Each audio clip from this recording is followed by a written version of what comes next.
ನನ್ನ ಹೆಸರು ರತಿ ಅಂತ. ನಾವೊಬ್ಬ ಹುಡ್ಗನ್ ಲವ್ ಮಾಡ್ತಾ ಇದ್ದೀನಿ. ಬರಿ ಒಳ್ಳು ಅವನ ಜೊತೆ ಇರೋ ಅವಳು ಯಾರು? ಅವಳು ಅವನ ಹೆಂಡತಿ.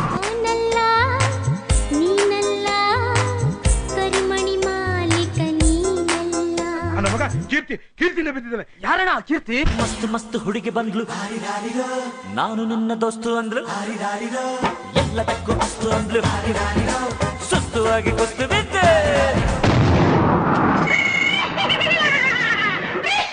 ರಾಜ ಈಗ ಹೇಳು, ಬರೀ ಭಾವನೆಗಳೇ ಪಾತ್ರಗಳಾಗಿರೋ ಈ ಕಥೆಗೆ ಕೊನೆ ಏನು? ನಾನು ಈಗೇನ್ ಮಾಡ್ತಾನೆ? ಜೀವನದಲ್ಲಿ ಮುಂದೆ ಸಂಪಾದನೆ ಮಾಡು. ಇಂಥ 100 ಅಲ್ಲ 1000 ಹುಡುಗಿರಿ ನಿಂದೆ ಬಿಡ್ತಾರೆ. ನಾನ್ ಕಚರ, ನಾನ್ ಲೋಫರ್, ಕೊಟ್ಟಿ, ಪಾಪಿ, ವರ್ಷನ್ ಮಗ. ಏನಿವಾಗ ಪ್ರತಿಯೊಬ್ರು ಕುಡಿಬೇಕು. ನಾನ್ ಸತ್ಯ ಹೇಳ್ತೀನಿ, ಊರಲ್ಲಿರೋರಿಗೆಲ್ಲ ನನ್ನ ಬಗ್ಗೆ ಬೇಜಾರು. ನಾನು ವರ್ಷ ನನ್ನ ಮಗ, ಕಚರ ನನ್ನ ಮಗ. ಏನ್ ಗುರು, ಇಂಡಿಯಾ ಯಾವಾಗರು ಫಾರಿನ್ ಆಗಿದ್ದು?